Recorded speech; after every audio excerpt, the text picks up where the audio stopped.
All right, well, welcome everyone. I'm Mindy Farmer. My pronouns are she, her, and I'm the newest historian here at the National Portrait Gallery. And happy Pride. Woo! Thank you. That's very nice. Exactly what I wanted to hear. We're so happy you decided to join us, and actually this is my first program, so I can say with all sincerity, I'm so glad you're here. This means a lot to me. Thank you for coming. And thank you for joining us for this conversation, this celebration of Pride with Riva Lehrer and Achy Obejas. We're so honored to have them here. Before we begin, I'd like to give a land acknowledgement. We gratefully acknowledge the Native peoples on whose ancestral homelands we gather, as well as the diverse and vibrant Native communities who make their home in these places today. I'd also like to say that we'd also recognize the inherent flaws of portraiture. Since this nation's founding, who is represented and how one is represented reflects the country's flaws as well as its strengths. The National Portrait Gallery strives to be to present a more complete narrative, one that acknowledges the history of slavery, racism, and inequality in the United States. And in the words of our sponsors, LGBTQ plus history is American history. Tonight's program is part of the Tommie L, Pegues and Donald A. Capoccia Conversation Series in LGBTQ Portraiture. Tommie has served as one of the National Portrait Gallery's commissioners since 2015. He and his husband, Don, have been dedicated supporters of the Portrait Gallery since 2008, for which we are so grateful. And it is my honor to share this message from them. Good evening, everyone. In supporting this program, Don and I are honored to have created a safe space to discuss critical issues around LGBTQ plus identity and artistic production. We have enjoyed this series so much as it has provided guests and viewers with robust conversations around the issues of LGBTQ identity and promises to continue to do. We are looking forward to tonight's presentation particularly as it is a celebration of Pride and an exploration of queer expression and disability through Riva Lehrer's powerful portrait of Achy Obejas.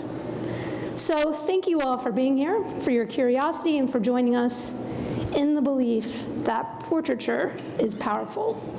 And now I'd like to introduce my wonderful colleague and fellow moderator, Taína Caragol. Good evening, everyone. Saludos. Hi. Thank you so much, Mindy. My name is Taína Caragol, and I'm curator of painting and sculpture and of Latinx art and history. And as Tommie and Donald said in the message that Mindy just read, this program takes as a point of departure Riva Lehrer's portrait picture Achy Obejas to Riva's right in our triennial exhibition, the Outwin 2022 American Portraiture Today, which I had the honor of co-curating with Leslie Ureña, who is in the audience today. In addition to thanking Don and Tommie, I would also like to thank the Virginia Outwin Boochever, whose endowment is the basis of this exhibition and the portrait competition that generates it. And thank you also to her family for their continued support. We're absolutely delighted to have Riva and Achy here this evening. It's a great honor. Portraiture is a medium of encounters. It recreates a visual encounter for us to appreciate, and we become part of that encounter when we are in front of that artwork. So we're very much looking forward to hearing from them about the process of creating this artwork. Now I will introduce our guests tonight. Achy Obejas is the author of Boomerang, a bilingual collection of poetry written in mostly gender-free English and Spanish that addresses immigration, displacement, love, and activism. She also authored The Tower of the Antilles, which was a PEN Faulkner finalist, Her novels include Ruins and Days of Awe. Her poetry chapbook, This Is What Happened in Our Other Life, was both a critical hit and a national bestseller. As a translator, Havana-born Achy has worked with Wendy Guerra, Juno Diaz, and Megan Maxwell, among others.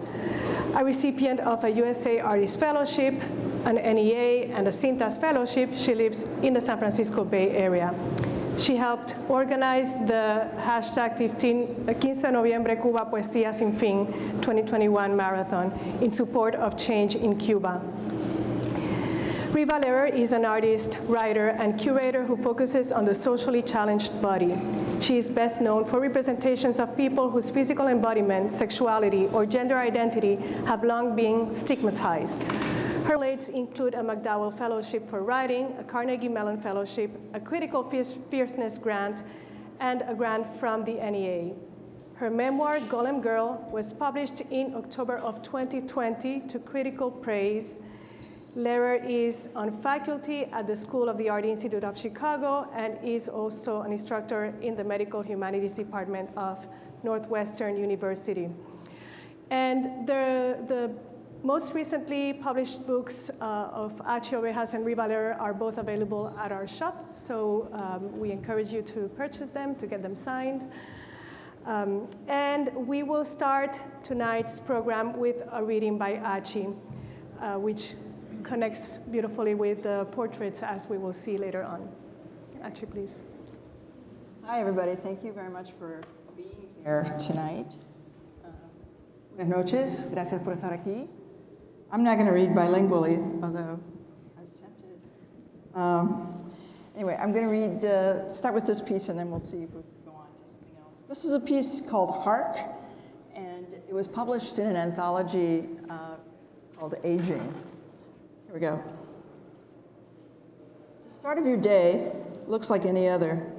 You tap the wristwatch that buzzed you awake and grab for your phone to read the morning headlines. There's a coup on a distant island that's sinking into the sea, shortages in a neighboring country leading to violent unrest.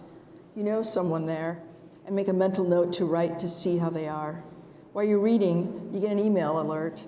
It's from Stanford University, their hearing clinic, saying they appreciate your interest, but they're still only doing animal testing, and you can help with a donation. You let your legs drop over the side of the bed and listen hopefully for the groan of the floorboards. You pivot your waist and gaze at your wife and your 4-year-old still tangled in blankets. Soon they'll be up playing a game devised by your wife to see who can give you the most kisses. You glance at your phone and measure the time. In the kitchen, you make a cup of chai, now that you're avoiding caffeine, with coconut creamer and cashew milk, now that you're avoiding dairy, and you take the first of 2 of 6 lysine capsules, 1 vitamin C, and a Zantac. Your reflux is under control. Later, you'll fill a baggie with the 24 other pills and supplements you'll take throughout the rest of the day.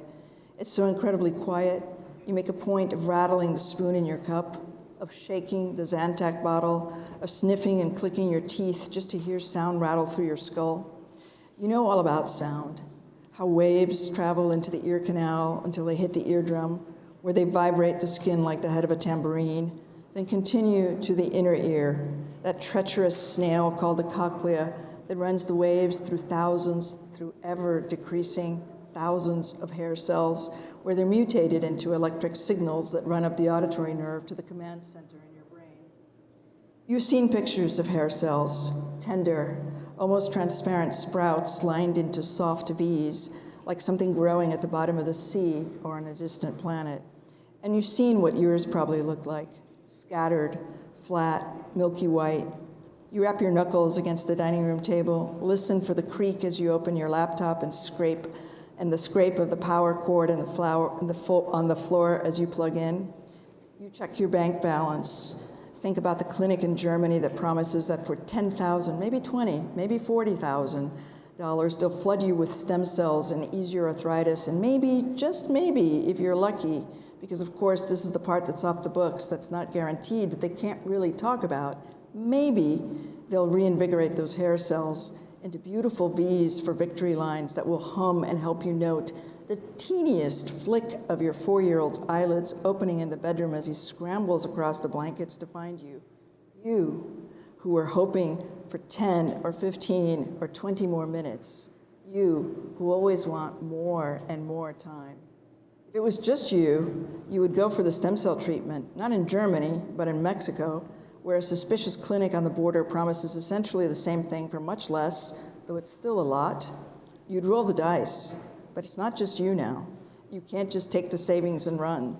This is why you're always tallying. You know you have maybe 10, 15 years of productivity, but it'll take Stanford 15, 20 years to find the formula to revive your hearing.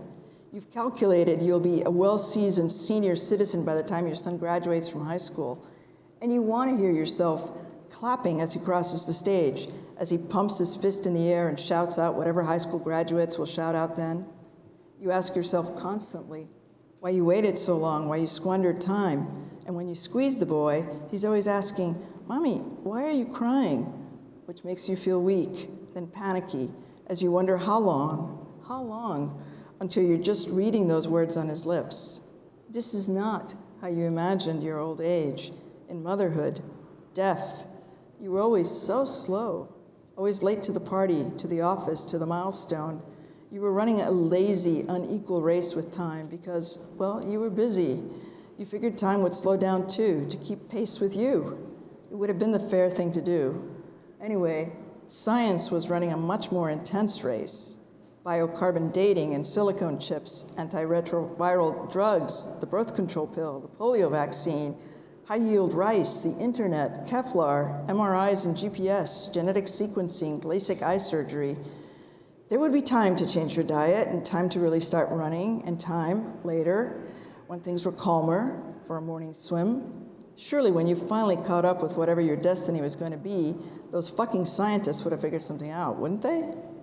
God, if only you'd known, if you'd had an early clue or a symptom, you might have taken the time to learn lip reading, ASL, to develop a community. You study your face in the dark and awkward reflection on your laptop computer screen. You stretch your neck. You rap the table again with your knuckles. You know that meaning is made up of movement, of music, and so you rap the table yet again. Let your fingers pound the keyboard and listen, listen, listen for anything.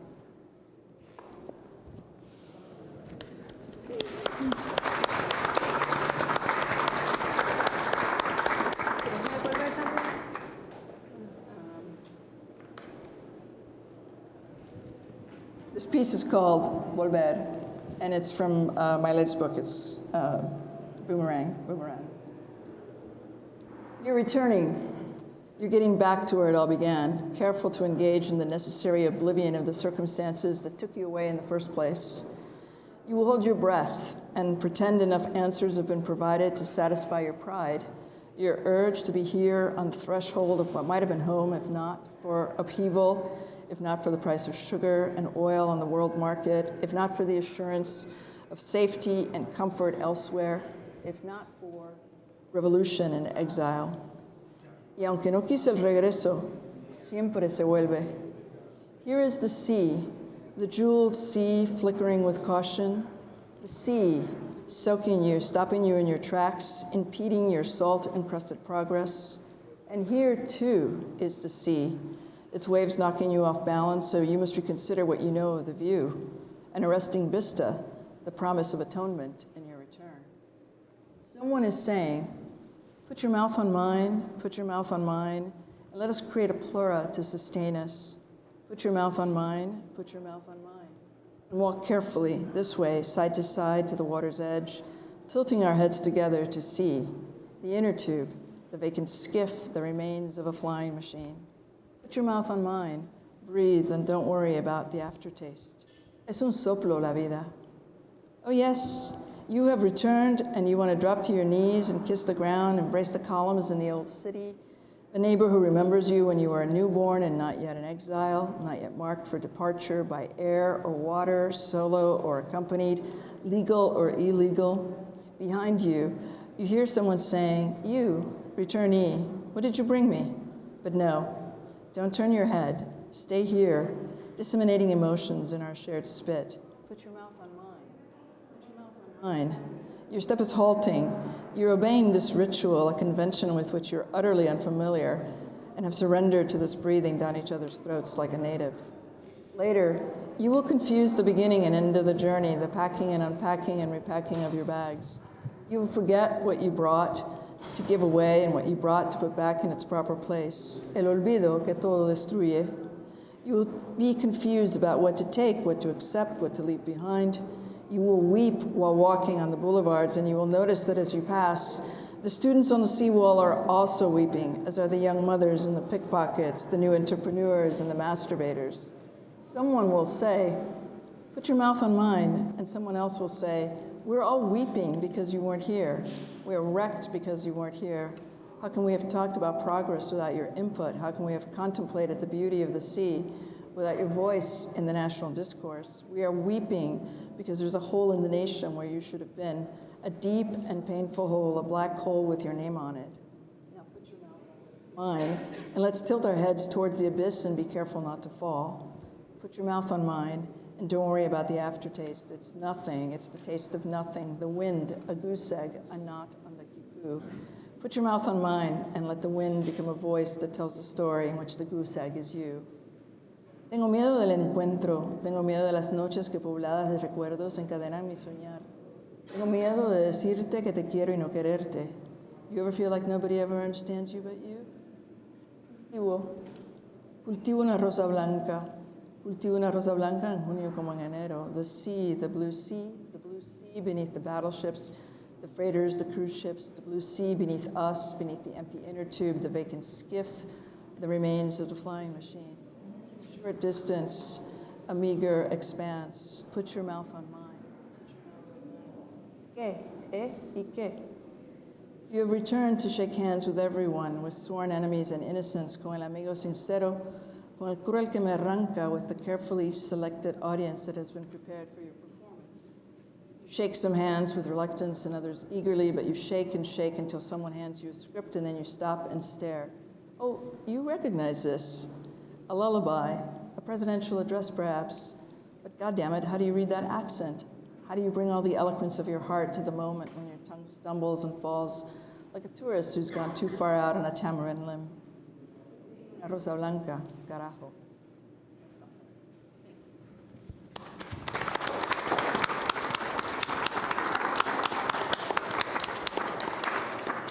Thank you so much, Achy, for the writings you shared with us. And I think as we will see, and as I said before, a lot of that multivalent identity is is evoked through Riva's work. And you're very good friends, so so that's another dimension that we will get to to understand and experience a bit through our talk tonight. But first of all, Riva, I really want to congratulate you for being a finalist in the Outwin 2022. It's not your first time in the Outwin. This is the second time. I'm thrilled. It was wonderful to be able to come back again. And I have plans for next time. Wonderful. So Riva's work was selected amongst almost 3,000 entries that were submitted to the competition. This exhibition is the result of a call for entries for artists to submit their recently created portraits, and then a panel of distinguished people in the art world evaluate those entries, and a selection of between 40 and 50 of them comprise the final exhibition. So this is Riva's second time in the show.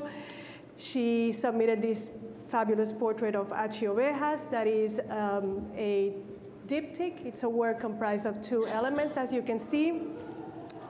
And it is part of a series, right, Riva? It's part of the Risk series. So I wondered if you could tell us a little bit about that series. How did it start, and what was your motivation and your way of working?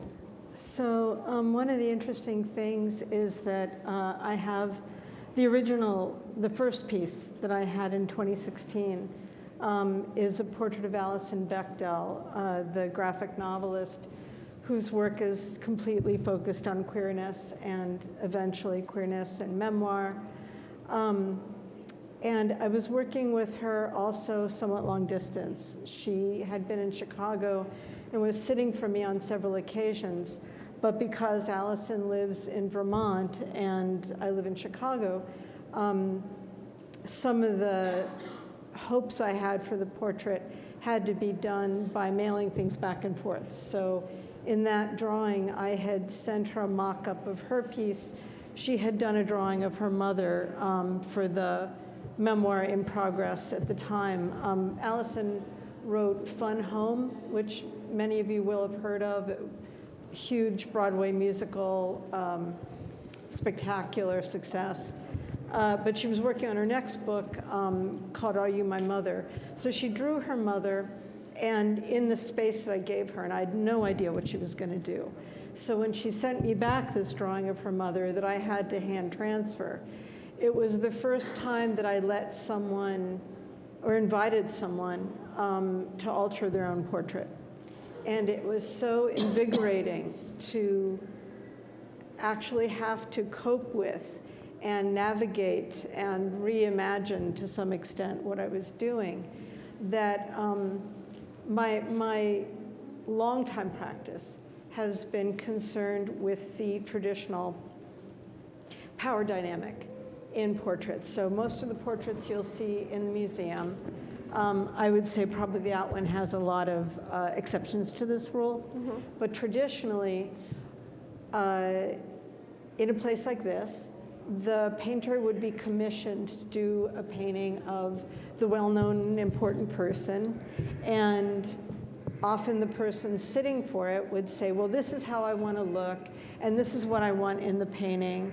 And perhaps the commissioning agent, the museum, would say, well, this is the effect we want. And you'll see a kind of similarity in many, many portraits here, a kind of uber dignity. And, you know, I am important, and a kind of a very Western drama of, you know, bright lighting, dark background, all these traditions that go all the way back to early Renaissance. And the thing is that the artist is sort of a sock puppet in a way. They're just taking all of these orders. And in other paintings, on occasion, the artist would, let's say in Impressionists, they would go to someone and say, I want you to sit for a painting, and this is how I want you to look, and this is the story we're going to tell, but it's not going to be about you. It's a story I'm telling for my own reason, right? It's not really, I'm exploring who you are. So somebody's being the Virgin Mary or something like that. And so in these situations, either the painter has all the power, or the subject has all the power, or the museum has all the power. And it's like this 2 or 3-ended teeter-totter. And it drove me crazy, because as someone who has been stared at all my life and knows that being looked at is complicated and can be painful and can be aggressive and can be also transformative if you're looked at with pleasure, that looking it's what we do to each other. And it seemed like traditional portraiture didn't really think about that and didn't really think or tell us about the relationship between the two people. So what I wanted to do, long prelude, forgive me, but in the course of my practice, I've been trying more and more to break down the traditional power dynamic. It's either all me, or it's all you, or it's all you because you're the museum. So in the wrist pictures, which is one of my more recent, sorry, I don't have great hearing either, and I was thinking about something when I've taught anatomy that I always tell everyone that we should be very resentful about being primates because we lost the wonderful, you know, ability to move our pinna around and do directional. So when you're sitting there, you're basically being your own dog. Anyway, hi, I can hear you now. So in the wrist pictures, what I did was I would set up a series usually of 5 formal sittings, and each sitting would be 3 hours. But at the 2-hour mark, I would put on my coat and leave. And when I left, my subject would still be there, and they would be given 2 things: complete permission to do anything they wanted in my house, anything. And I would never ask what they did. And they could steal stuff or break stuff or eat stuff or go through my my personal belongings, and the ongoing joke is if you see my underwear on eBay, call me. But in exchange for the total carte blanche of my life, and I know that people have done a lot of interesting things, they had to alter their portrait while I was gone. They had to take responsibility for their own image and what was going to be in it and any changes. And also that was really scary because I didn't know if they would, I mean, the risk is all the way around. The person's risking sitting for me, and I really want Achy to talk about how that felt.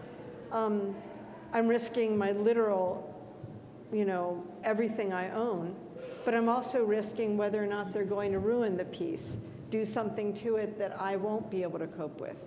They could even walk out with it and I'd never see them again. It could be anything. So that has been fantastic because it's a much deeper engagement when you give someone your complete trust. And the things that have come out of this series have been consistently surprising. So I'm going to stop there. So can you both talk about the process of making this artwork? How did that risk express itself? Something that I find fascinating in this artwork is that it's so incredibly intimate because of Achy's pose. I mean, as you were saying, Riva, creating a portrait requires a lot of staring, a lot of looking at someone for a long period of time. And what is more intimate than looking at someone sleeping? You have to be incredibly close to let that happen, right? So tell us about that. And we understand that this work was created during the pandemic, right? And that some of it was a distance of screens and of geographic distance that you had to circumvent through snail mail. So if you could talk a little bit about that. You start. I always wanted to draw you, and you were coming to Chicago Let's be honest. You were always saying, you always told me you wanted to draw me, but you were only drawing disabled people, and you didn't want to wish anything bad on me. Okay. There were moments that was true. It was like the specter that I haunted moved you. on from that, but I think when you were still in Chicago, I was in that space. Yeah. Yeah, you had gone beyond that at that And point. by then, my practice has changed a lot. Yeah. But there's a professor at GW who calls me it was Tobin, called me something like the court painter of the disabled community, and I'm not sure how I feel about that, but but anyway, so you were coming through town, and I'm like, you said, I'll come over and visit. I said, well, if you're going to come visit, will you sit for me? So. And I said, I'm exhausted though. Yeah. And I'm not sure how long I can do that because I'm really tired. I've been traveling.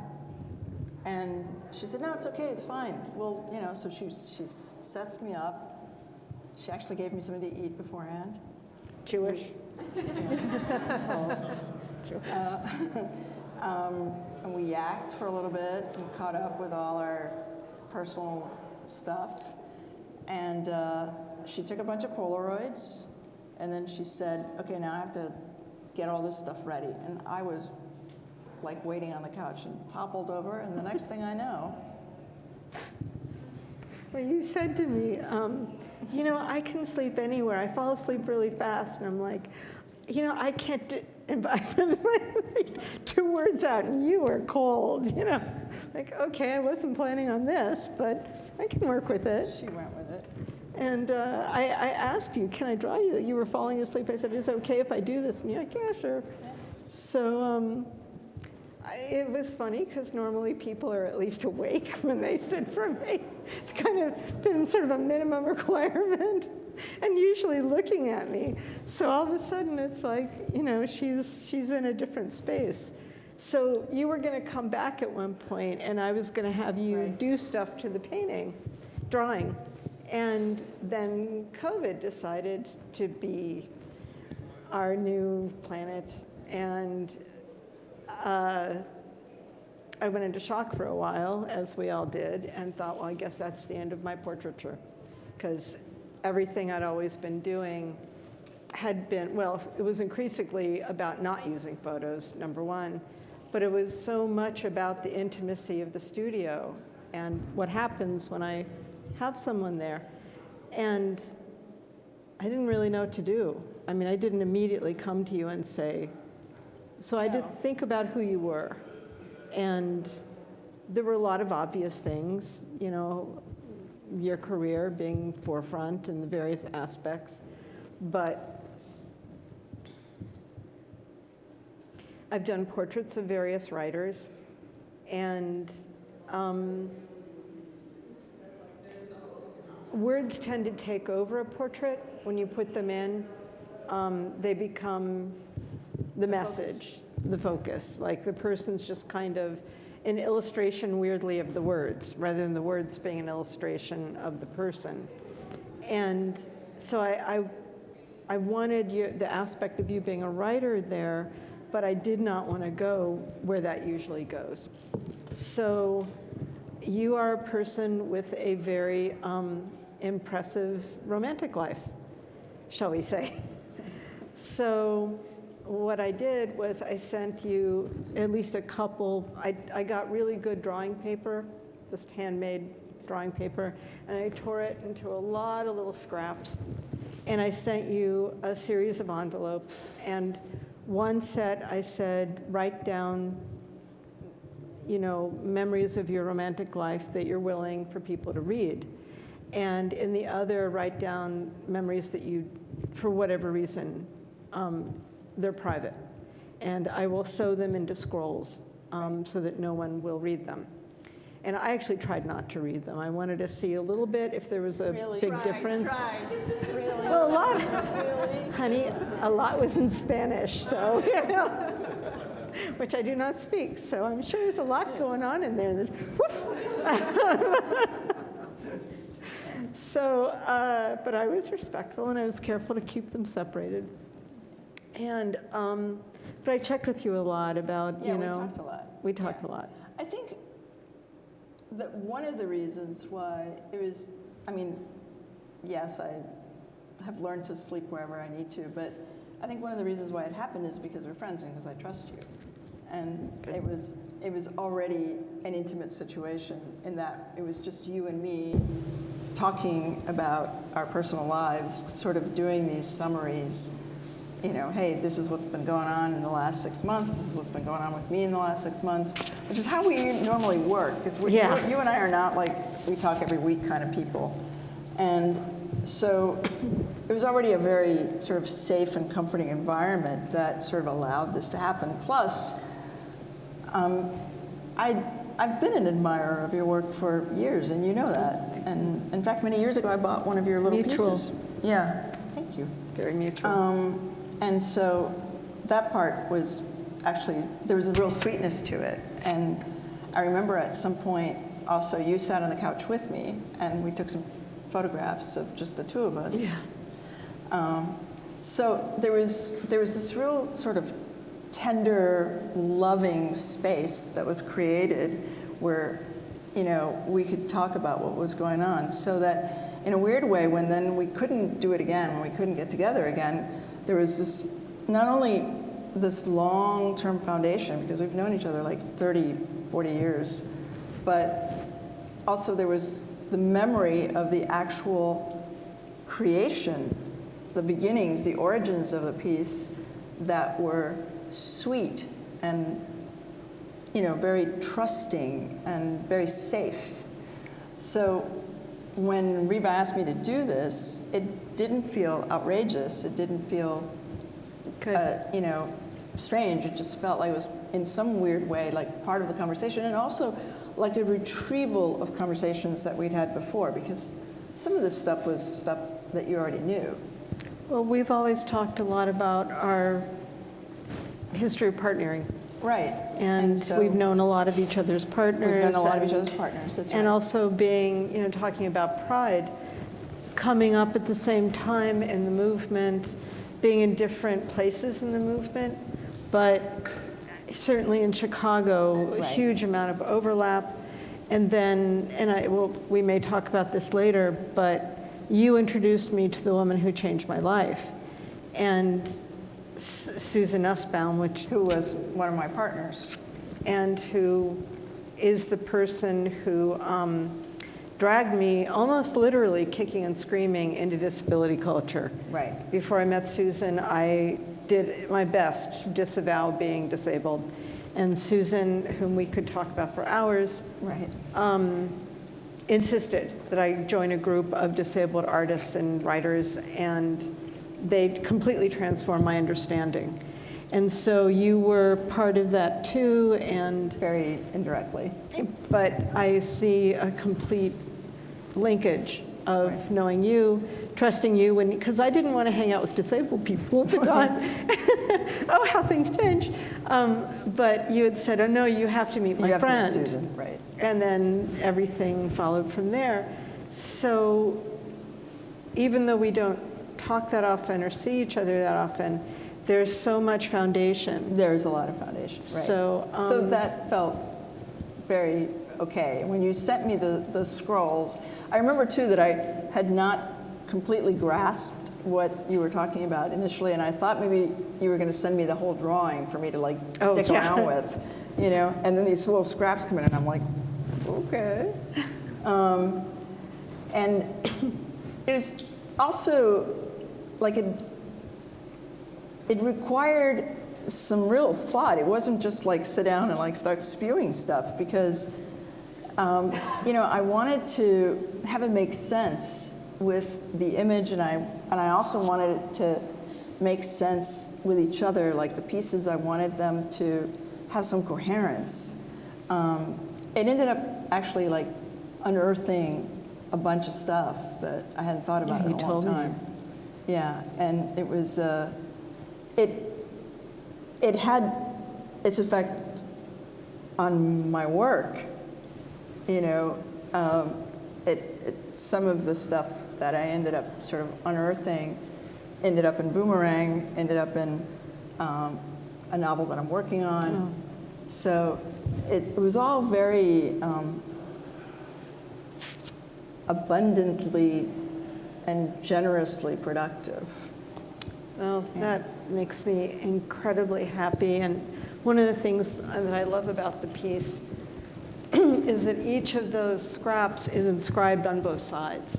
So you only ever get half of the story. Right. And there are ways I could have made it so that I could have done replicas. I could have actually done a freestanding drawing where you could have seen both sides. But I really liked there being consistent secrecy and disclosure. Like you're getting both of them. And then the aperture that I did, that first aperture directly down from Achy's head is shaped like an ear. And so everything, it's like whispering for me, like those Right. threads are coming down and they're like whispering of you telling us these very private things, and like listen, but also, the fact of losing some of your this hearing. is the relationship that you and I have. We tell each other incredibly private things that we wouldn't necessarily share, even with people we have more recurrent conversations with, and we just trust that they'll be safe there. Yes. And then we walk away. One of the things that surprised me about the piece was the vitrine, because we never talked Oh, about no, that. That just happened, and it was like, what the hell is that? Yeah. My first thought had only been to make a box for the scrolls. Right. And I was trying to figure out, well, how do I want to put the scrolls so that they're safe, so that they're more secret and nobody can go in and mess with them. And then I was thinking about your life as a Cuban emigre. And so do you want to tell people what the coastline is? Yeah, go ahead. I don't remember the name of the village. You told me where your father was from. From Havana. So I looked up pictures of the coastline, Yeah. and I drew the coastline, and then I drew these boats, you know, referring to the history of. Right. And so I was thinking about boats, and I just decided to Google vintage boat replicas, something like that. And I started seeing these little glass, they're actually originally a very expensive, high designer ashtrays, which I loved because of Cuba and tobacco. And so this one, originally, when it was whole, it would have had a big metal sail and been very 1920s, very shiny. But I found one where it looked really corroded, like it had been at sea a long time. And so the original version of the vitrine was this, but without the figure. And I shipped it to you guys for judging, because it got into the finalist round. But in order to be in the Outwin, they have to see the actual piece before they decide whether or not they're going to accept it. So I sent it out, and there had been a lot of funny stuff. I won't even. Oh, the stories. And then you guys called me and said, it was kind of destroyed, just a little.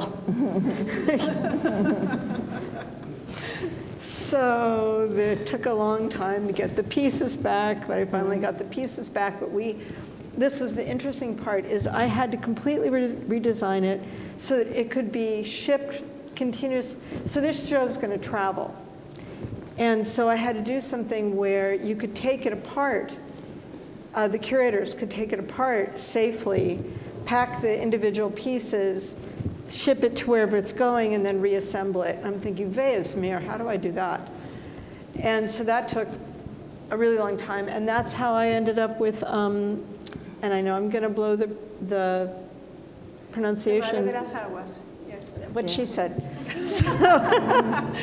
So it's a mermaid-like entity that's part of. I looked up Cuban folklore, and so I ended up with this mermaid-like entity, but she's very sexual because she has her these bright red lips and her mouth is fully open, and all of the erotic memories are either emanating or culminating, depending on which way you look at it, in her mouth. And then the little scrap that she's holding up says, I think, just each other. So this is what I love about happenstance. This is what I was looking for in the risk pictures, was something that would shake me up. And this is so much better than the first version that I sent you. So let's hear it for the gods of chaos. Nice.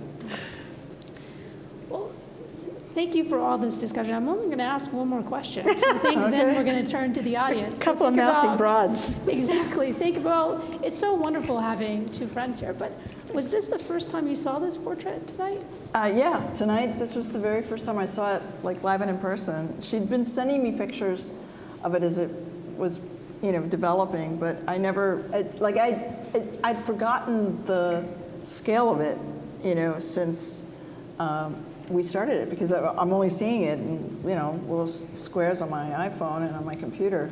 So I completely spaced actually how big it was. And I'd never seen the vitrine at all. So that was a real treat to actually get to look at it. It's also slightly disconcerting to look up and like people are walking around, they're kind of looking at you weird. And, I kept going, to give them a clue. I think it's really gorgeous, and I'm very happy that Riva did this. Yeah. And do you want to talk a little more about your inspirations? I know when we had our conversation before this, that was really important for you both to speak about, especially to speak about your inspirations in disability culture and in coming to this.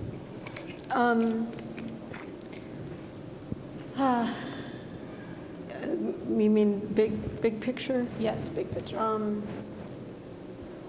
Well, like I said, I'm obviously disabled, and I've been targeted by staring my whole life. And also, when I went to art school, there were no portraits whatsoever of people with impairments ever in any of my classes. And I went both to U of Cincinnati and School of the Art Institute, and there was nothing. And I knew about some of the damaging history, the freak show banners and medical pictures. And I mean, I know I'm in a lot of medical photography from when I'm a child. One of these days, I may run across a picture of myself with the black bar. And it was so horrible. And when Susan invited me into this group of disabled artists and writers, I was sitting there in this room where I didn't want to be, and people were talking about disability with such unexpected perspectives and brilliance and funny, so much snark. Oh my God. It was like waterfalls of snark. It was the best. Mm-hmm. And I started looking at people, and I know Renaissance portraiture really well. And all of a sudden, everybody literally started looking like a Renaissance, a Holbein and a Petrus Christus, or all these different early, or Vermeer later. And I thought, well, that's what I want to try and do. I can't paint like that, God help me, but I can at least make some kind of pictures. And I know that they've had an effect. I know that when people have seen my work, where I look at the disabled body with so much enjoyment and pleasure. I mean, that's the thing. You know that when you're looked at and somebody gives you a funny look, you don't feel so good. But if somebody looks at you and they look a little like, oh, you're kind of cute, or I like that dress, or, wow, that's a hat, you just feel kind of a little spark, a little happy. And disabled people almost never get that. And I know that from talking to people. So making pictures where I can show that I think that morphological variance is beautiful and necessary. And also I teach anatomy, and it's beautiful and it's necessary. I think you can see it in my work. So that's really, and whether I'm looking at people who are genderqueer or just full stop queer, or if you've been targeted, I can tell. And I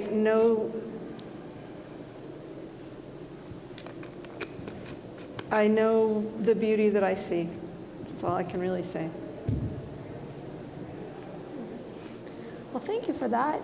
I do want to turn to the audience. I want to see if any of you have any questions that you'd like to ask.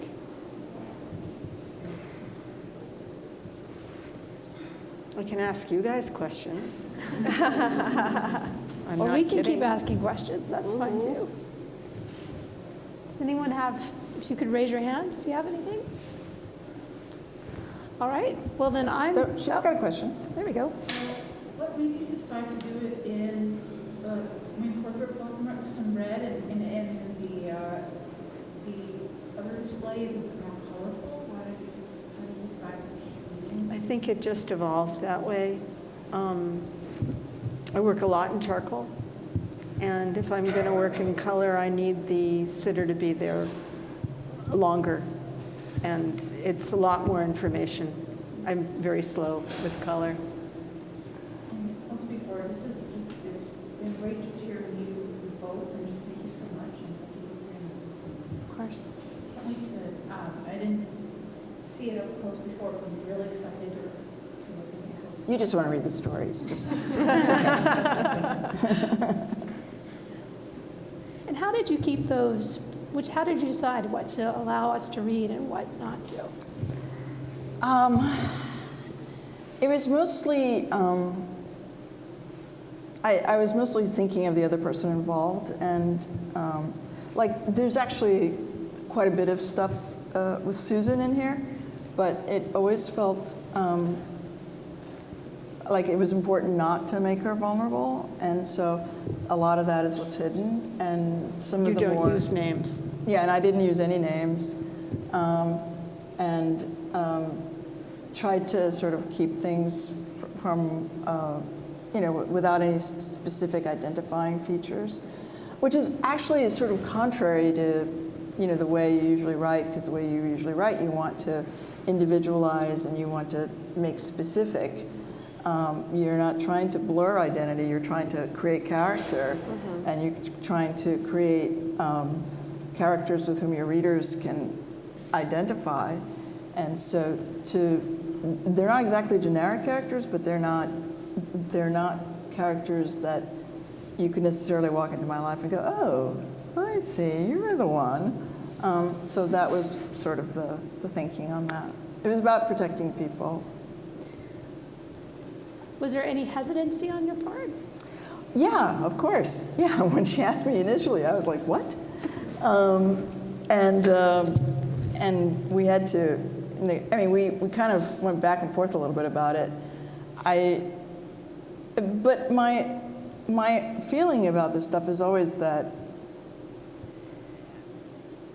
when I'm working with other artists, I let them lead. If it's their project, and this is Riva's project, so if this is what Riva wanted, I was going to give it to her. I just did some work with Guillermo Gomez Peña, and we did these videos of 3 of my pieces, and then he said, I want to mix them up. I want to mix up the pieces, and I thought, oh my God, that's horrible. And then and then I stepped back and thought, who knows what he's going to do? More power to him. Let's go, And so, we'll see. But that's always been sort of my attitude. When I work with somebody who initiates the project, then I try to be useful to them. I try to follow their lead, to trust in their artistry and in their sort of genius for what they're doing. So that was, it took me a minute, and then it was like, of course, no, this is fine. It's Riva, Yeah, but I think that what I've noticed with the people in this particular project, is that when someone has a faith in their own work, it's easier for them.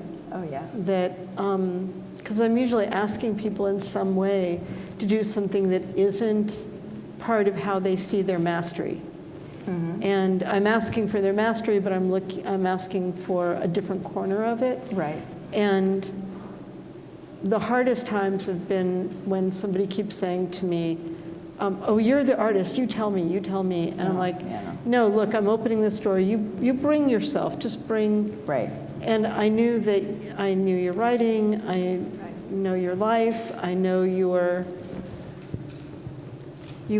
always very aware of the body in your work, and as a person and as someone who's working with embodiment, it felt like a good door to open for you.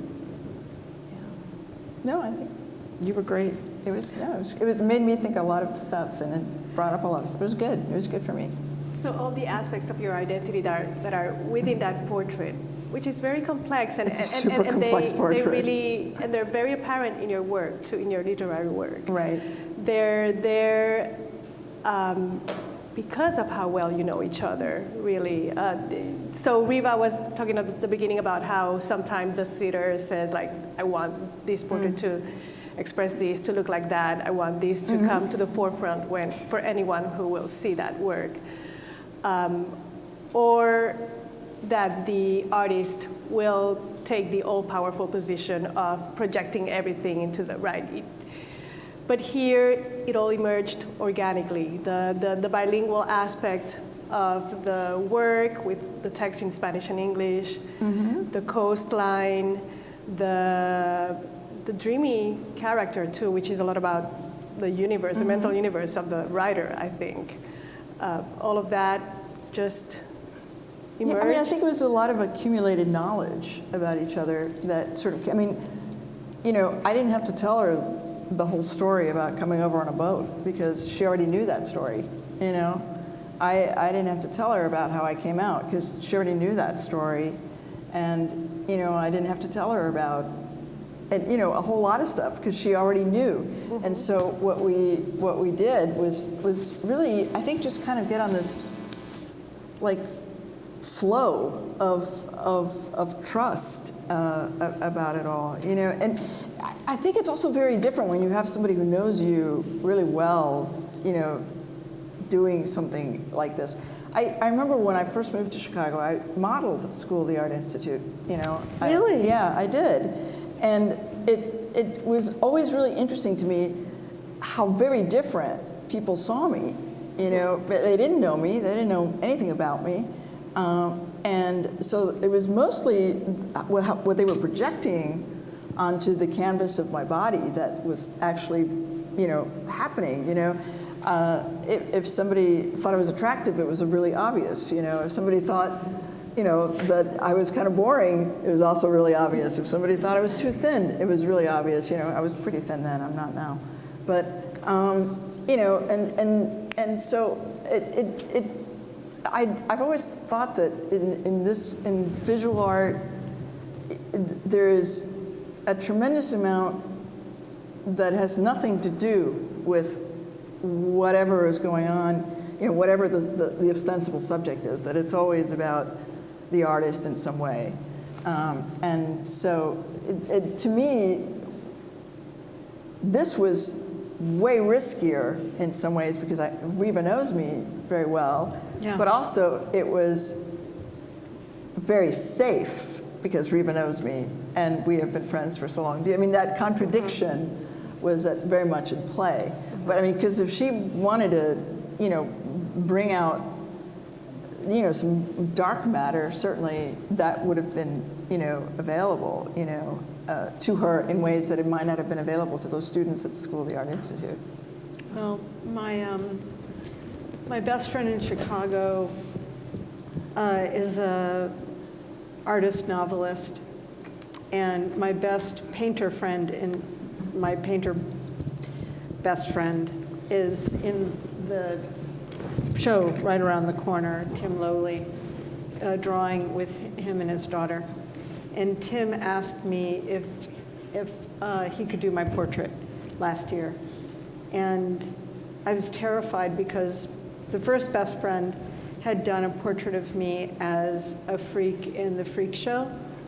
And she knows me extremely well. And I was pretty disturbed by the painting. And Tim knows me at least as well, certainly better in some ways as artists. We've influenced each other a lot. And he did a gorgeous drawing of me, but it also has a little bit of infrequent in it, a little bit.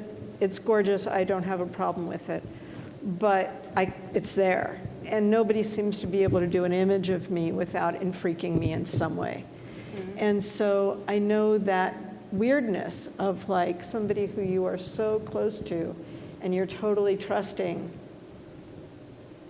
but that can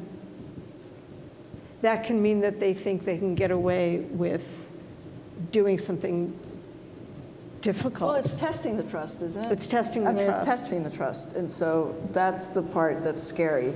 Yeah. You know, it's like I've thought this is who we are. I've thought this is how you hold me in the world. Now, you know. And now I know. Let's see if I'm right about this. If this is, and there's a possibility for disillusionment, for disappointment. I'm not letting anybody ever do my portrait again. So, I'm sorry, dear. So there was that. But flying colors. I did see there was a hand raised. Did you want to ask? Thank you so much. Well, thank you so much for doing this interview. Short comment and question. So one of the things that I really appreciate about this is the movement of words and the movement of dreams. And I'm wondering whether there are other artists, writers of various generations who are taking this further to introduce new forms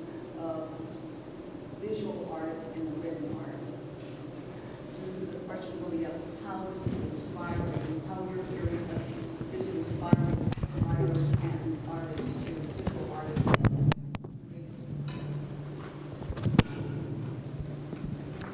Sorry, I'm So trying to make this they more break for- accessible. I got it a little messy, but let me see. if I can do Microphones this. are Thank you, Mindy. Yeah. not totally domestic. Taína, do you want to take that? Let's try that question one more time. Okay. I was mentioning thank you to the organizers for this interview, and of course to the two artists. One of the things, a comment and a question. So one of the things that I really appreciate in this work is the movement of dreams and the movement of words. There's so much there, and taking that word of movement, I can see how this really can inspire many of us to create more with this concept of movement of dreams and movement of words. I know that's kind of out there, but have the two of you heard from other writers about what they're doing, how this has inspired them to create new work? Not yet. I think there are other artists who do this. Yeah, there are other artists who do this kind of thing. And in our history, even in recent art history, there's a lot of stuff. The surrealists and the Dadaists the writers were always inspiring the visual artists. The visual artists were, making the writers work. There's like Leslie Dill There we go. and Tim Okamura and Audrey Niffenegger. Right. And Jeff Wolin does a lot of stuff with text. Yeah, And, Jeff Wallen. Yeah. Who's the photographer, the 1970s photographer who wrote at the bottom of his photos all the time? It's really famous. I can't think. I lose all names now. But there are a lot of artists who incorporate words. Taína, I'm sure you can think of. Within our collection, I can think of Adal Maldonado, for example, who's also in SAMS, the Smithsonian American Art Museum, and who also incorporates Spanglish actually very often in his works. It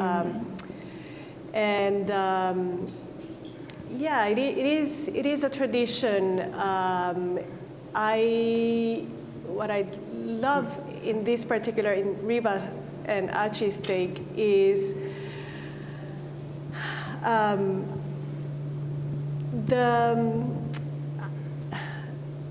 a number of things. One, the way that the words are floating with strings. Yes, I think Lourdes, the image of the dream, of the words as part of a dream is there, or as a mental universe. I said before.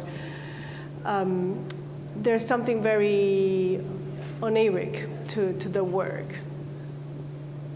Well, I think, there's a little bit of a pun, too, because the scraps, we call having sex with someone sleeping with someone.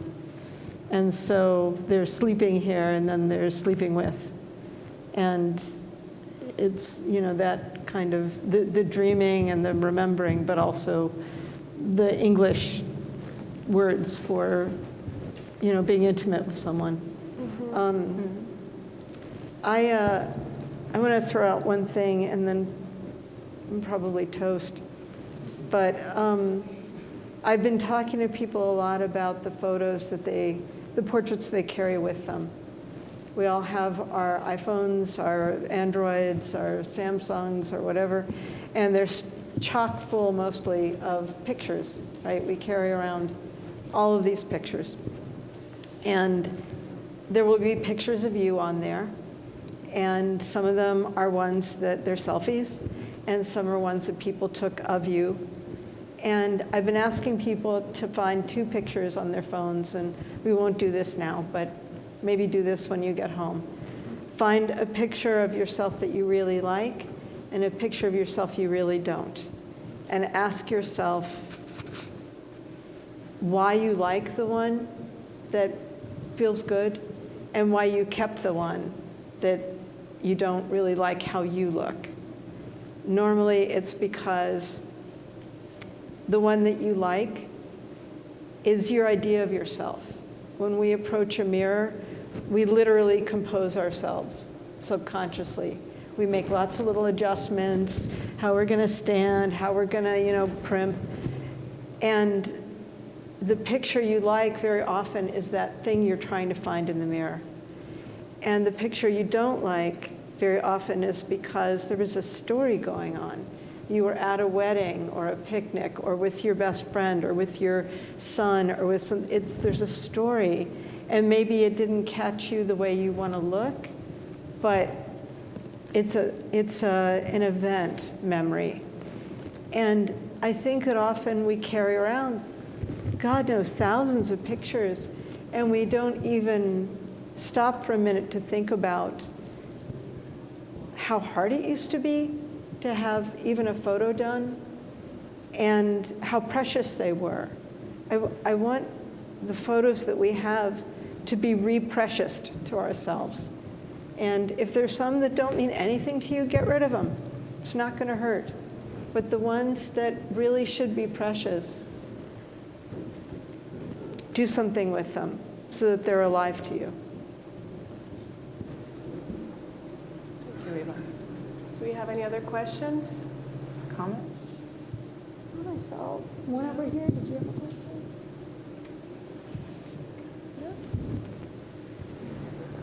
Well, thank you all for coming. Thank you. Thank you to our guests, Riva Lehrer and Achy Obejas, for accepting our invitation to be in dialogue today. It's been a lovely evening. Thank you so much for coming. We'd also like to thank the team of people who helped this production: Rebecca Casemeyer, Kate LeMay, Ashley Coren, Kaia Black, Patrick Jackson, Leslie Ureña, and Willie Prost, our American Sign Language interpreters, and also the film production crew of the Smithsonian back there. Thank you so much.